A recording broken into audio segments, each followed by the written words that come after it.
Alrighty, everybody, welcome back. So, we continue our 2023 reviews today with the Columbus Blue Jackets.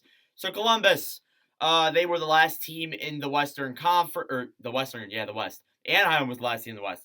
Columbus was the last team in the Eastern Conference, and let's just say this year was quite possibly the worst year I've ever seen a team go through. And that's saying a lot, considering the fact that I've seen Buffalo be really bad during the bubble divisions.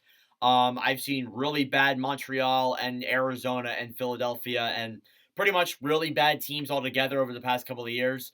But honestly, I've never seen so much go wrong for a team like the Columbus Blue Jackets this season, and they weren't even last in the NHL.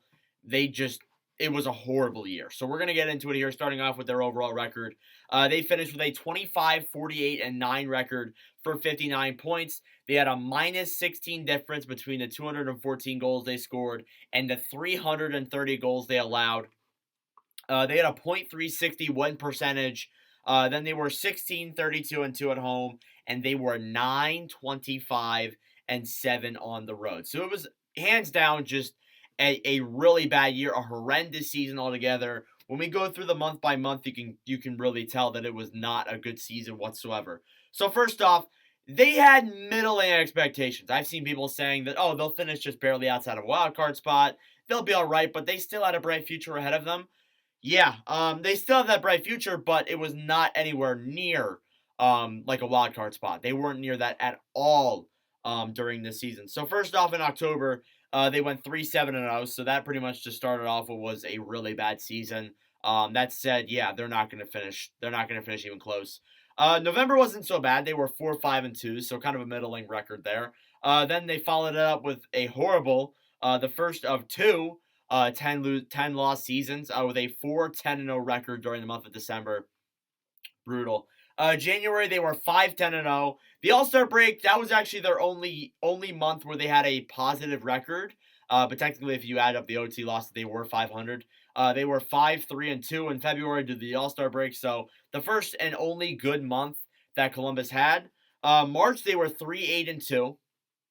So not a good month at all. And then to finish off the season, they were 2-5-1 in the month of April. Now, their stats, and I will say this, you look at this, and there is a lot of man games lost. I think it was well over 200 man games that were lost due to injuries this season and other issues as well. So that is not a good start to, your season, definitely. And, losing a lot of the players that they did to injury really affected this team badly. Now, we're going to go over, once again, my point projections that I had on my Instagram, so make sure to go follow that. I would appreciate it.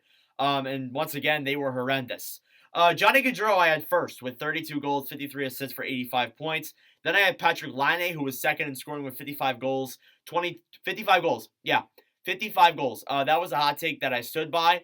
I thought that Johnny Gaudreau was going to get him a lot of goals.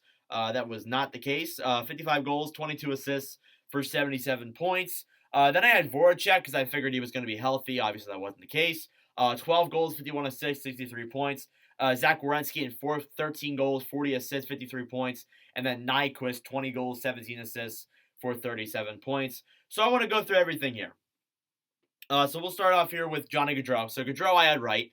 Laine I had right, coincidentally. Voracek wasn't even top 10 in scoring. So he was hurt for the majority of the season. Werenski, I believe, wasn't top 10, mainly due to injury. And then Nyquist, I don't even have on here because he got traded. So realistically, I got 2 of those 5 right, stats wise, standing wise, but points wise, I was horrendously off for virtually all of them. So we'll start off here with Johnny Gaudreau, and once again, we're pulling out the nice Hockey News Fantasy Guide book here. So let me open up to the right page because I was dumb enough not to. So we'll start off with the Gaudreau. Gaudreau was first in scoring for Columbus. He had 80 games played, 21 goals, 53 assists for 74 points. The Hockey News had him ranked at a 81-point stat line. And when he came to Columbus, there was that thought of, oh, he's going to get 100 points. I didn't see that. I saw him getting around 85, of course, which realistically I wasn't too far off of. 75 isn't horrible. For a season like that Columbus had, 75 is pretty good. And when we get into these other players, you're going to see, yeah, they had a bad year. But yeah, Gaudreau first was the only new arrival that was in the lineup or was in the top 10 for this team overall. You look at second in scoring, it was Patrik Laine with 55 games played. So I got the games played right. If I swap that and if I swap the assist with goals for my point projection, I would have been correct.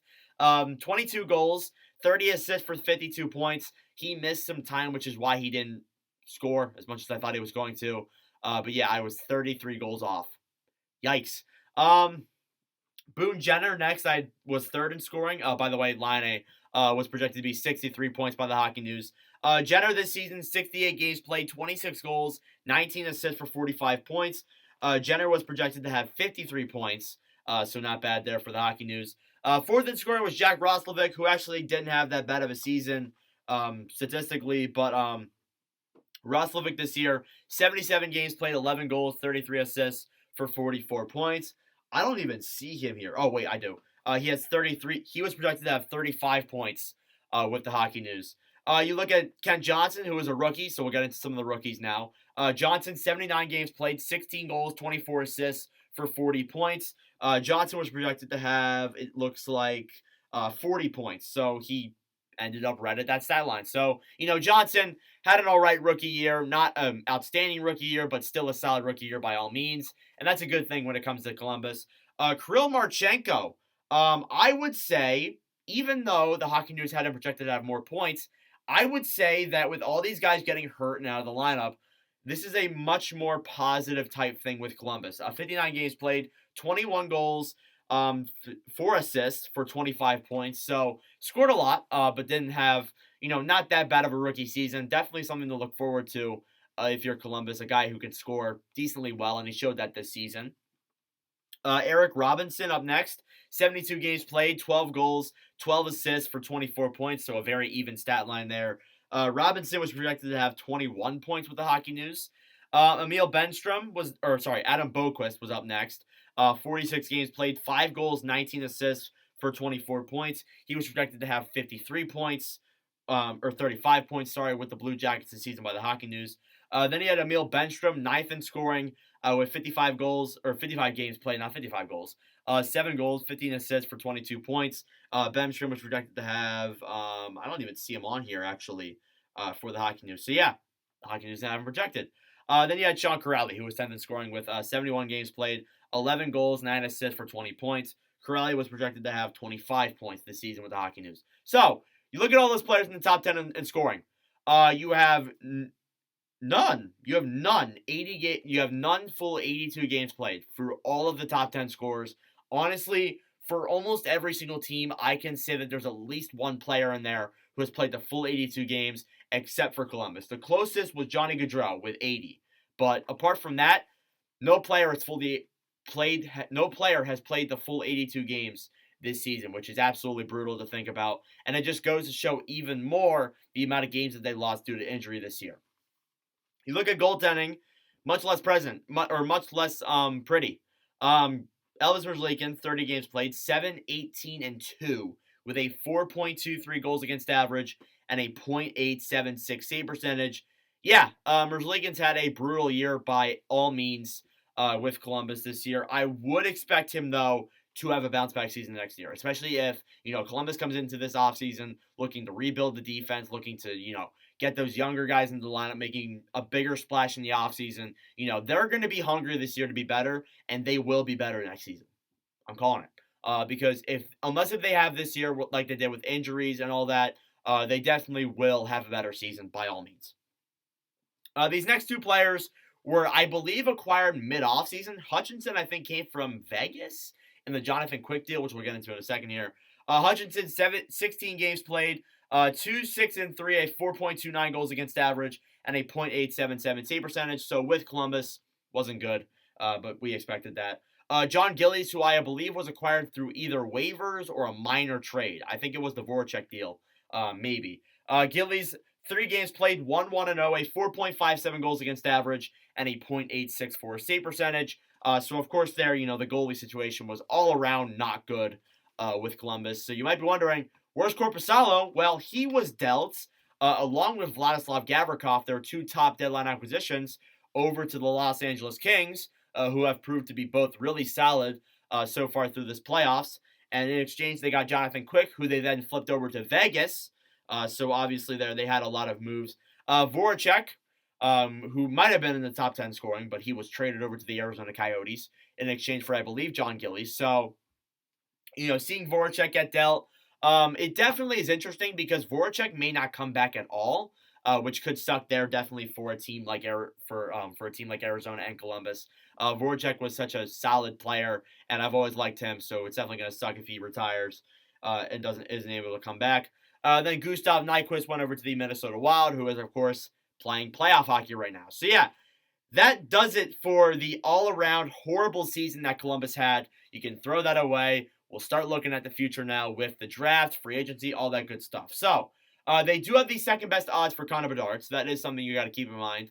And as well as that, too, this does refer back to last season, but they fired Brad Larson, their head coach. So that's also something they're going to look at, looking for a new head coach. I'm thinking, and this could be a hot take, I'm thinking Peter Laviolette potentially. Laviolette has the reputation to really bring a team back from being really bad very quickly. So I think Laviolette could be a really solid player to do that. He could develop the young guys pretty well, and I think it'd be overall a really solid move if you're the Blue Jackets to go out and get Laviolette. But of course, we will make a video on that as soon as they get their brand new coach. But let's take a look at their UFAs and RFAs for this coming offseason. And there isn't a lot, which is really good news for Columbus. You got Gavin Bayreuther, John Gillies, and Michael Hutchinson for your UFAs there. I would expect all three of these to walk. Maybe Bayreuther gets a league minimum contract, but I don't expect anything there. Gillies and Hutchinson were purely deadline players that they just got back in return for trades. So I don't expect either of those guys to stay, but I've been wrong before, so take that with what you will. As it goes for your RFAs, you got Matthew Olivier, Lane Peterson, and Tim Burney. I would expect maybe some of these guys to be qualified, but if they do get qualified, it's going to be league minimum contracts. So realistically, you can let all of these players walk and not have a problem in free agency. So they really lucked out this year when it came to free agents. And as well as that, too, Alex Texier is going to return for the 2023-2024 season. So that is something really good news there. Texier was more or less a second to third line forward, but still was a promising young player. So it is good that he's going to come back and get another stint with the Columbus Blue Jackets. As it goes for like your draft capital, you have 2 first-round picks this year. I believe one came from the Los Angeles Kings. You have 1 second, you got 2 thirds, 2 fourths, 1 fifth, and 1 seventh. So they do have, as I said, the second best odds for the first overall draft pick. So that's definitely something good there. And then, of course, too, you got a pick that could be as early as probably a 20th overall pick to a 32nd. So still, that draft pick's still in the midst of everything. But as the lottery moves along and we get into that type of stuff, we'll talk about that, of course. But, yeah, draft capital, not too bad. Not as good as, like, Anaheim and Chicago, but still pretty solid draft capital if you're thinking of a team like Columbus. Cap space, weirdly, they only have $2 million, which I think is kind of strange. But you do look at some of those big contracts that they do have, and you're wondering whether or not some of those guys could get moved out. But of course, like with no big name free agents coming off the market, you're not going to get a lot of cap space back in return, which obviously isn't very good news for Columbus. But I do expect them to maybe make some more moves in the offseason as it goes to moving some of the big contracts that they do have, like the Eric Branson deal, which is not looking too good for them right now. Then you got their future players who we'll wrap this video up with. You got Jordan Dumais, who's looking really good right now in the QMJHL. You got Jordan Dunn, who I believe has played games this season with Columbus, with all the players that have been hurt. And then as well as that, too, you got their pick from last year. You got David Jiricek, looking to be a promising defenseman. Played this season, didn't play very well, so I wouldn't expect much to amount of that. But, Jiricek's still a really solid defenseman, and I think he will have a bright future when it comes to playing for Columbus. So, yeah, that does it for your 2023 review for Columbus. This will be the last Columbus video we'll make for a little bit. We'll talk about them closer to the draft, most likely, and all that good stuff. But, yeah, anyways, thank you all very much for watching Foy Sports. I really do appreciate it. Please make sure to go leave a like and subscribe down below. I would greatly appreciate it. The next one we have is, I believe, the Chicago Blackhawks. So, stay tuned for that. But, anyways, thank you all for watching, and I will see you guys in the next video. Adios.